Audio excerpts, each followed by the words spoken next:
Identity. Is it something static like a fingerprint that absolutely never changes? Or is it something more fluid? That's the topic that we're going to be chatting about today as I introduce our special guest, Alison Weihe. In fact, Alison Jessica Weihe, and there's a story behind that. So welcome to the Write, Learn and Earn show. Thank you, Kim. It's a great pleasure having you. And for the viewers who don't know anything about her book, it's called Belonging. I've had the privilege of going through this book with you. I've journeyed through the book with you. And it's a remarkable book. But what I'm finding is as I read through it, sometimes we have an image in our mind of what a person really is, what they're like. But we're viewing it from our lens. But you are a multifaceted woman. So if I had to take different chapters and give them to different people, they'll all have a different impression of you. But I'm going to cut straight to the chase over here. The book opens on a deeply personal, emotional time that you had, which was something that I think a lot of people think about, but they don't ever mention to other people. That moment where you felt that this is it. I have humiliated myself, my family. Just explain that particular chapter and what it's about. It was quite hard to write that. And it took me back to a period in my life when I was a trade unionist and I was representing hundreds, thousands of people. And through an intricate process, I let them down in how I represented them. And it was probably the deepest source of shame in my entire life. And I was 29 years old, and I was driving weekend after weekend over Chapman's Peak, wanting to end it all. Because I thought my family I was an embarrassment to my family, the journey I'd written, the journey I'd walked at that point, the road I'd chosen to take. And I found a family in the thousands of workers that I was working with. And I'd let them down. The very people who'd embraced me for 7 years. And so I write about that in a very raw way because my book is vulnerable storytelling from the beginning chapter to the end. There's not an ounce of how to in this book. And the book is the journey of how I overcame that and found myself. And it took 60 years to have the courage to write that first chapter and to really tell my story in its fullness without armour. I love the fact that you had the courage to do that, because as I journey along with more and more people, I realize there's always that little portion of ourselves that we keep very private. And when there is success, like you have had tremendous success, you're an award-winning entrepreneur, and if I look at what you've built, the presence that you've had in the design space, it's quite remarkable.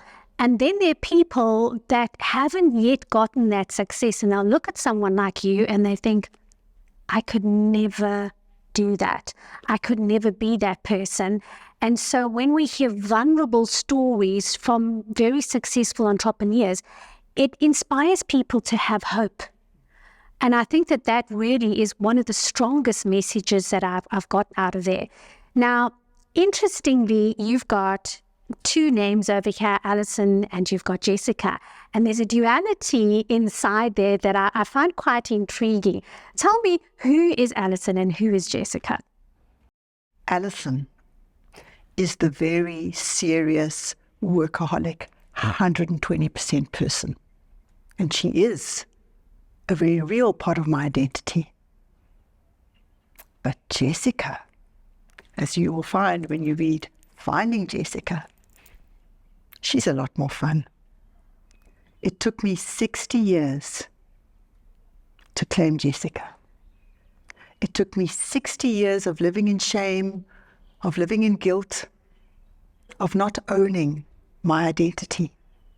And that's why I chose to write a book, to explain the fullness of who I am now. And you were talking about my entrepreneurial journey. Well, even in that, I write about it as the roller coaster human ride, not about the glossy systems and procedures. And I write about halfway through our entrepreneurial journey, we had a massive internal fraud, the equivalent of 25 million rand ravaged. And I write about the rawness of every single day having to put one foot in front of the other to go to the office and face the staff who looked at me with such derision. How could we work for such stupid bosses?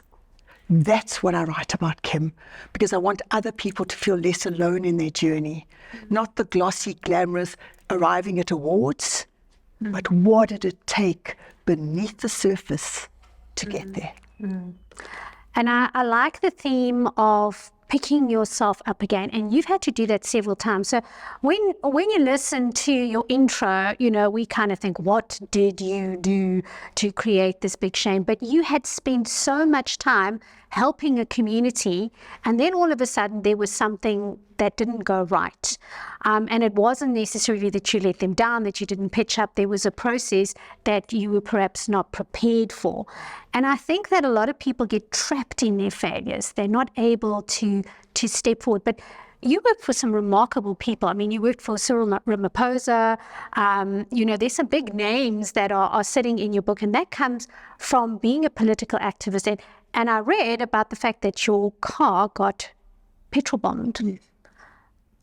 What happened going through your mind when the car was in flames out there? Nobody's ever asked me that question, Kim. In the moment,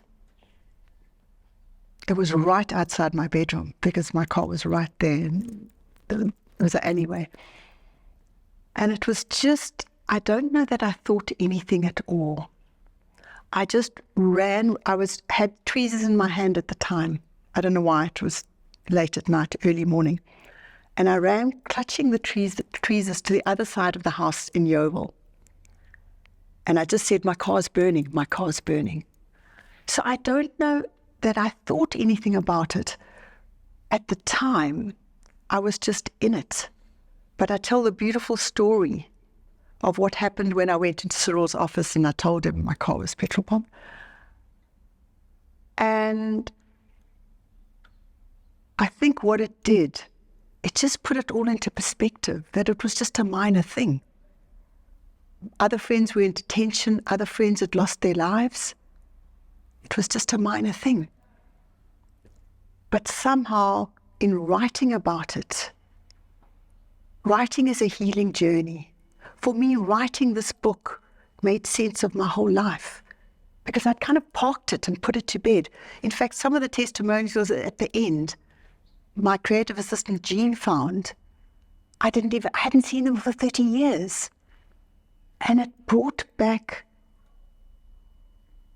such incredible sense of it was real. Because some of it, looking back on my life, almost feels a little bit unreal. It was like that was a previous person in another lifetime. But it wasn't. It was the same person. It was Allison that became Jessica, that became an integrated Alison Jessica Weihe. So I think those stories, all of them, have allowed me to integrate all the buses I took, all the roads I took, the highways, the side roads, the detours, the tributaries, to arrive at finally being able to say, I'm Ali. It's Alison, Jessica, and Weihe. So circling back to the identity question, besides being a businesswoman, being an activist, you're a mother, you have a family. And what I find as well as an entrepreneur is that we have an idea of what a mother should be. And most of that idea comes from stuff we've inherited. And then when you become an entrepreneur, you cannot be the same kind of mother that many people of a certain generation had. They had a stay-at-home mom who was always there to cook the dinners, make the breakfast, do that kind of thing.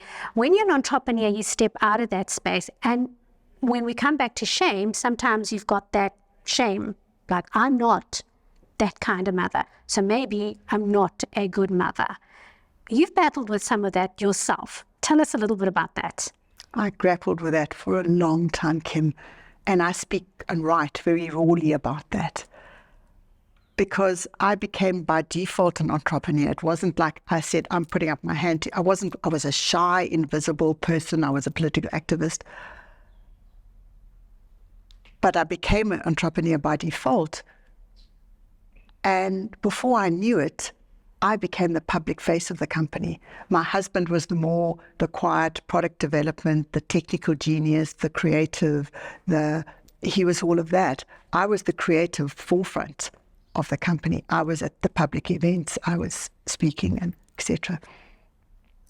And what I grappled with, and it was a long journey, was that I would be sitting at extramurals, watching my children, and I'd get phone calls from clients, upset, and I was always navigating these two tensions. And I hadn't yet learnt the grace to love myself enough and to honor my children enough to switch off that phone and to just be present. And I think that's why I wrote this book, because there were so many things on my journey that I felt if I can help another person feel less alone in this strange tension.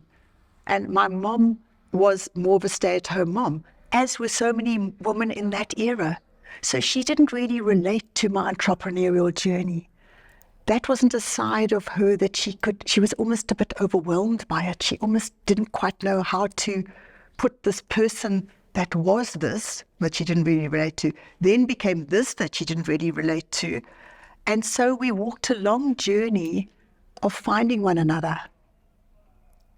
And I write very lovingly about how she passed away. And the night she passed away, there was an unspoken energy between us. Unspoken words. Two souls connecting and finding the peace and the faith that I now go forward with. And so I wrote a first version of the book. And in that first version of the book, I don't feel like I really honored my mother for the role that she's played in who I am today. And it was the second version of the book where I write incredibly rawly about her passing that actually made me believe I was finally whole, and this is the final belonging. So that just leads me to another question. Rewriting a book that you've already put passion and energy into it. There are a lot of authors that grapple with the idea of rewriting a book. Why did you specifically choose to rewrite this book? The first version of the book was hard to write. It was personal. But I hadn't fully owned my story. And I talk in the book about owning your story. And so something in my soul said that if I want this book to be a global message, which I believe it is, I have to be proud of it. I have to feel it's utterly soul aligned to who I am now. And that's why I literally rewrote the entire book. And I remember you saying to me, Kim, there are very few people that would have the courage to do that. But in a way, it symbolized second chances, because that book is full of second chances. Mm-hmm. And that's what I'm living today. I'm going to speak in Las Vegas later this month at a global writer summit because I believe I'm a writer that speaks. And I'm taking this version of belonging. You know, just before we close, there's one particular story over here that really touched me. I know that you struggled a lot with family dynamics, particularly because your father had bipolar. It was quite a raw thing that, you know, threatening of suicide is very traumatic for children. But in that space, you kind of felt, it came through that you kind of felt invisible and that you wanted to remain invisible. However, you took a really bold move one day. You, as a Caucasian woman, got onto a bus that was segregated, that was not intended for you. And that thrust you into being highly visible. Tell us quickly about that story. I find it fascinating because we're recently shooting a documentary on my story. And people kept on saying, you were one of them included. What about the bus? What about the bus? I couldn't understand why anybody was fascinated about the bus journey. I just got on a bus. I didn't think it was, same with the petrol bombing. I didn't think it was anything. But both you and the film crew made me go back to that moment on the bus. And I remember getting on the bus. I was 19 years old. I'd been at a profound church camp with Desmond Tutu long before he was famous. He wasn't even well known then. And it was a profound experience that really touched my life. It was a series of awakenings. There was a pivotal awakening. And the insanity of apartheid had somehow touched my soul. And I was living in a farm in the outskirts of Stellenbosch, going to Stellenbosch University. And so I made it my business to board the bus that was marked clearly non-whites. And I remember that day, my heart was hammering in my chest, thinking, like, what will they think? I'm not trying to make a statement. I'm just trying to be normal in an abnormal world. And I remember boarding the bus, and the bus conductor looked at me, and I looked at him, and there was an unspoken moment. And he knew that I knew, and I knew that he knew. And he just nodded at me and gave me my ticket. And I turned around, and there was a sea of faces facing me. And there was one lady that glared at me, as if to say, what do you think you're trying to prove? Like, who do you think you are, this flaky white girl getting on our bus, on our bus?